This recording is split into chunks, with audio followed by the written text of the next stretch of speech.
Sondajele de opinie de pe stradă conțin în general întrebări simple pentru oameni simpli. Răspunsurile ar trebui să fie și ele la fel de simple.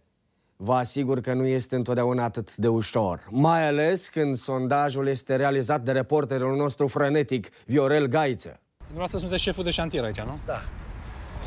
O întrebare simplă. Cum v-a afectat criza pe dumneavoastră, criza economică? Criza de economică? Nu, stați. Luați un pic de pauză înainte. Da. Așa, respirați, numărați până la 3 și pe urmă începeți, da? Cum v-a afectat pe dumneavoastră criza economică? Criza economică? Nu. În primul rând că trebuie să vorbim mai pe larg să înțeleagă telespectatorii, da? Despre ce e vorba. Atingem un pic și chestia cu 8%, și cu FMI-ul, și cu reducerile drastice de buget și de personal. Așa. Deci o întrebare foarte simplă ca să înțeleagă toți telespectatorii. Cum v-a afectat pe dumneavoastră criza economică? Păi, criza economică... Nu, dar a stat prea mult pe gânduri. Trebuie, știți cum? Deci, ca și cum vă dați drumul imediat, da? Atențiune. Cum v-a afectat pe dumneavoastră criza economică? Criza economică...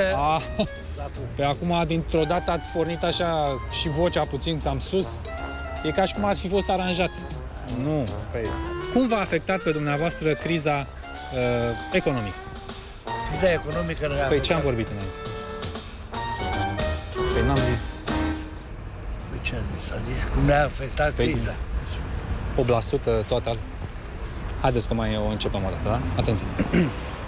Stăm de vorbă cu un cetățean foarte amabil care și-a rupt din timpul dânsului. Nu e timpul liber, că sunteți în timpul serviciului, nu? Da. Așa, pentru a ne răspunde la o întrebare foarte simplă. Cum v-a afectat pe dumneavoastră criza economică? Criza economică ne-a afectat... Nu, păi dar nu facem nicio treabă, dacă nu... Ce să zic? Păi, ce am vorbit? Deci, numărăm până la 3.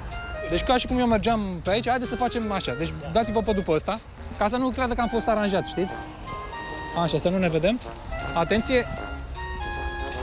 Ce surpriză! Iată, stăm de vorbă cu un cetățean care și-a rupt din timpul dânsului, din timpul serviciului.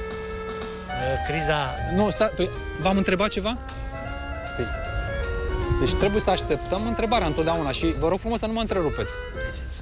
Suntem în căutarea unui cetățean care să-și rupă din timpul dânsului și să ne spună... ce surpriză! Aveți 2 secunde libere? Da. O întrebare foarte simplă pentru dumneavoastră, da? Cum v-a afectat criza pe dumneavoastră? Criza economică. Criza economică ne-a afectat. Nu, păi dar ați început iar așa. Dar cum să... Criza economică ne-a afectat... Numărăm până la 3. Dragi prieteni, am pornit pur și simplu pe străzi în căutarea unui cetățean care să ne acorde din timpul dânsului liber. Bună ziua, domnule! Nu știam de ce mi-a făcut semn operatorul. Aveți câteva minute libere? Da. Întrebați-mă. Hai încoace. Îi cunoașteți? Pe domnul?